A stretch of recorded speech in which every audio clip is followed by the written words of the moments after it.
देखो, शास्त्र में कई प्रकार की विधियां बताई गई हैं। तंत्र विधि, मंत्र विधि और यंत्र विधि। विधियां सारी कार्यरत हैं। मंत्र की विधि अलग है, तंत्र की विधि अलग है और यंत्र की विधि अलग है। जिसमें जिसको सिद्धि की प्राप्ति हो जाए, मंत्र की प्राप्ति सिद्धि हो गई, मंत्र लाभदायक है। तंत्र की सिद्धि हो गई तो तंत्र लाभदायक है, और यंत्र की सिद्धि हो गई तो यंत्र लाभदायक। काम सभी करते हैं। और आज कल हमारे भारतवर्ष में अगर सबसे ज्यादा आहत किया जाता है तो हमारे सदग्रंथों को ही आहत किया जाता है। हमारी जो सनातन परंपराएं हैं उनको ही आहत की जाती हैं, उन पर ही कुठाराघात किया जाता है। अच्छा, हिंदू समाज इतना सहिष्णु है कि सभी की बातों को सहता है, और वास्तविकता में हमारे धर्म का जितना खंडन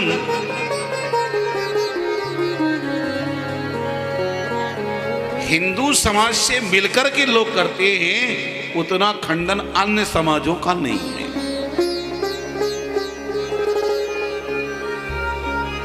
बिल्कुल नहीं है। देखो, कई प्रक्रियाओं के आचार्य होते हैं। तंत्र के आचार्य अलग होते हैं, यंत्र के आचार्य अलग होते हैं, मंत्र के आचार्य अलग होते हैं। कहीं वैदिक परंपराओं का अन्वेषण होता है, कहीं पौराणिक परंपराओं का, कहीं तांत्रिक परंपराओं का, और तंत्र में भी काफी विशेष रूप से सावर मंत्र का, इंद्रजाल इत्यादि का प्रयोग होता है।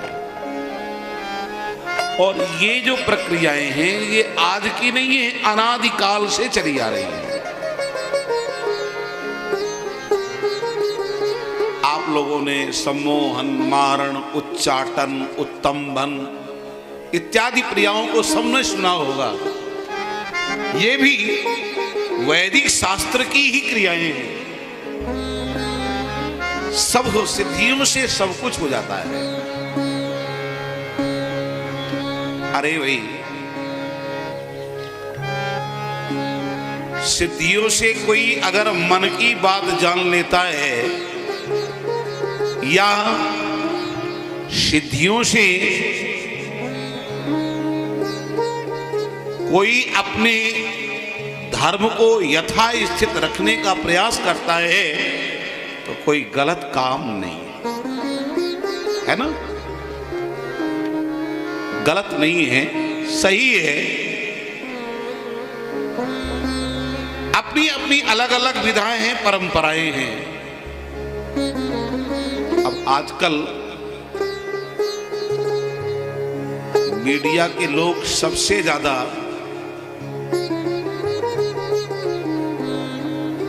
तंत्र, मंत्र, यंत्र की चर्चा कर रहे हैं।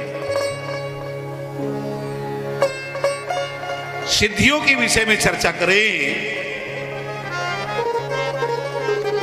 जिनमें से अभी वर्तमान में एक नाम विशेष रूप से पकड़ा गया है, श्री बागेश्वर धाम वाले श्री धीरेन्द्र कृष्ण शास्त्री जी का।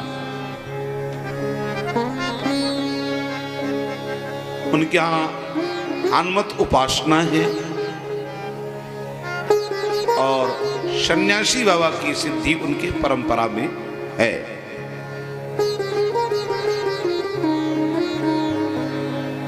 भागवत कृपाएं है, गुरु कृपाएं है, उसके बल पर वो कार्य कर रहे हैं। अगर भारत के लोगों को थोड़ा बहुत उनसे लाभ मिल जाता है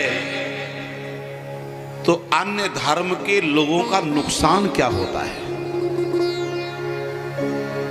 किसी को क्या नुकसान है?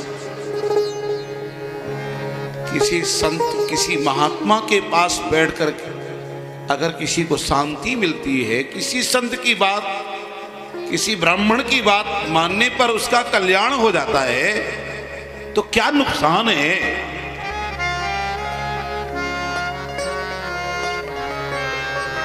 आपने देखा है किसी मुसलमान के पीछे कोई पड़ा हो? नहीं देखा। क्रिश्चियन के पीछे पड़ा देखा? नहीं देखा। जब हमारे हिंदू धर्म का कोई हिंदुत्ववादी सामने आता है तो लोग उसके पीछे पड़ जाते हैं, उसको गिराने का प्रयास करते हैं। और जहां सनातन धर्म की बात आवे वहां सारे संतों को, वैष्णवों को, ब्राह्मणों को, हिंदुओं को, सभी वर्णों को अपने धर्म के लिए एक साथ होकर के खड़े होना चाहिए।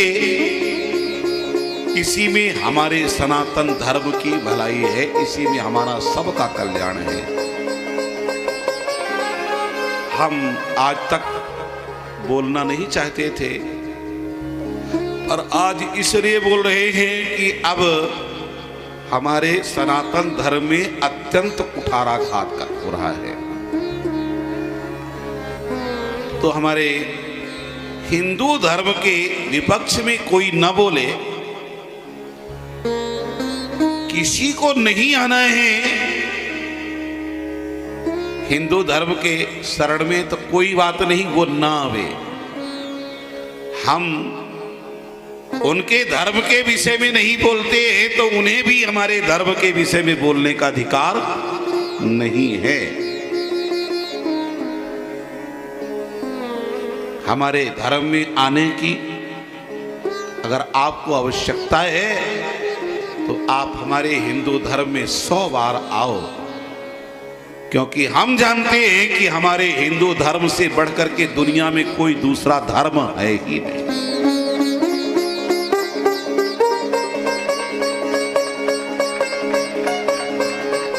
हिंदू सबको लेकर के चलना चाहता है, पूरे विश्व को लेकर के चलना चाहता है, विश्व का कल्याण चाहता है। सर्वे भवन्तु सुखिनः, सर्वे सन्तु निरामया, सर्वे भद्राणि पश्यन्तु मा कश्चित् दुःखभाग् भवेत्। और अभी नई अवस्था का बालक है धीरेन्द्र कृष्ण शास्त्री, नई अवस्था का बालक है।